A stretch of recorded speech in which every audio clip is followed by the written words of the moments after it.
it's everywhere, that constant interplay between the so-called day force and night force in nature. And with the zodiac, we can see a yearly journey of having a moment, the spring equinox, when the two are equal. And at the same time, this is a turning point where the day force becomes bigger and stronger from that moment onwards. It gains momentum from there. And we saw with Aries the last time that this first step with Aries was very explosive, very demonstrative as an energy, as an action, because it was just the first step in the day force trying to overcome the night force. So we can also say days become longer from that moment. And this is reflected in everything symbolically, that consciousness and personality, those things related to the day force, individual action, building personal feeling about how we are rather distinct rather than where we belong in a group or in a total system. This is now, with these first several signs of the zodiac that we're beginning with, this is going to be the ongoing theme. Aries started it. It came into the picture and said, I'm here now, I've been born.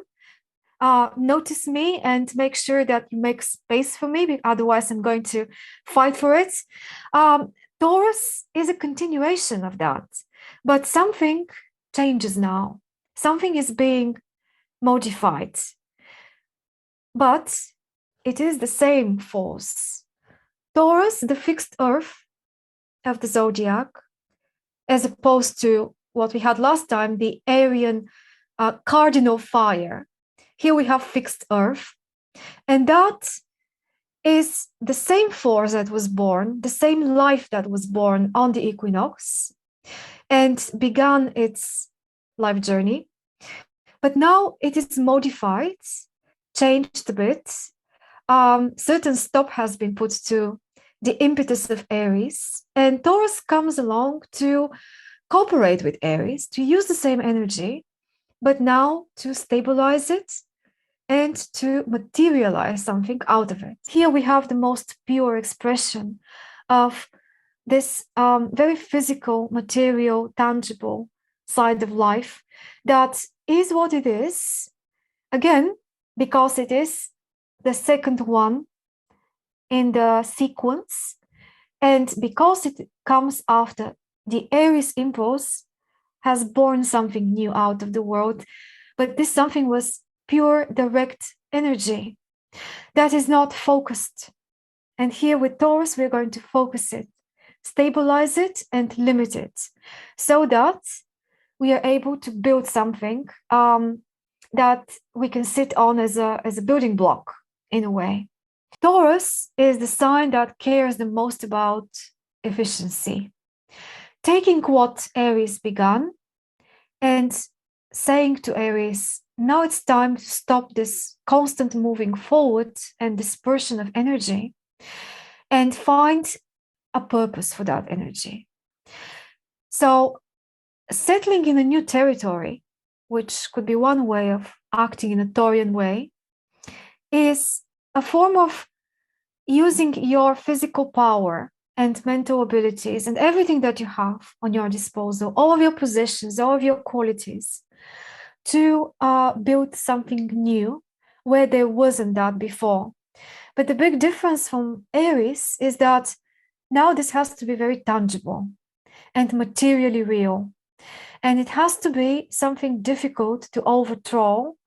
And it has to also seek constancy over time. We have with Taurus a mix between two factors.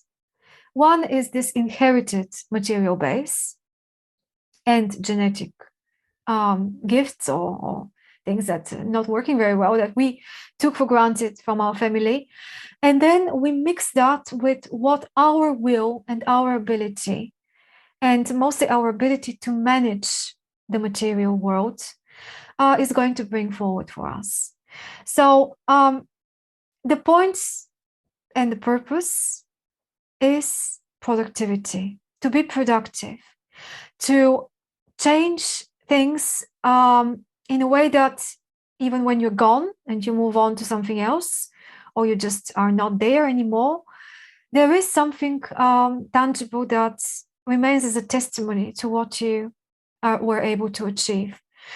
Ideas only are not enough. Feelings only are not enough. We need to be able to gain our own material independence. There is something about Venus, the planet, and the function of Venus that also is not very often talked about. This looking for peace. Venus is connected with love, with beauty, with balance. Yeah, that's fine. That's true. And all those things are sounding a bit more Libra, and they actually are. But peace and quiet is something that we see in the Taurian side of Venus. Looking for stabilizing your emotions after stress, for example. Isn't it funny? After stress, or after Aries, in other words. So we had so much Aries so far in our journey. We needed to take some rest out of that Aries. Aries was too loud, too quick, too restless. Taurus comes as a natural antipode of that. It's a very big challenge for Taurus to stop identifying completely and only with natural processes and physical stuff, including its own mortality, for example, or the body, and possessions, physical existence, all the other things that we mentioned already, instincts, laws of nature, those things that imply that you must follow along with them.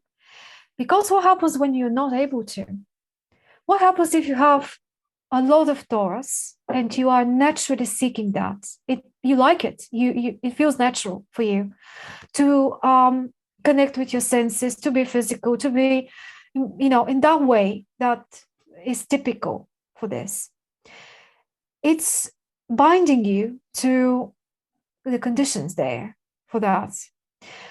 What if you have a disability, God forbid, or what if you don't have the material resources and you're not able to do the task in hand? What if you're frustrated in some other way, not due to your own fault, but just this is the way it is? And ultimately, we are all frustrated by the fact that we age, by the fact that we lose our strength, our physical strength over time, that we are not going to be as productive in our later years as we are when we're young. These are facts of life, natural facts of life that nobody can escape. And if we over-identify our personality with youth, with possessions, with money, with strength, with how successful our relationships, in a more emotional, physical way are, or whether we have children or we don't have children, things like this, all in that category, then we really are totally subject to nature. But Taurus is to discover, and many people who have that energy have discovered, that there is something inside. I don't know what it is, a spirit, a self, something that remains permanent, the only thing that remains permanent, whatever happens and whatever we have or don't have.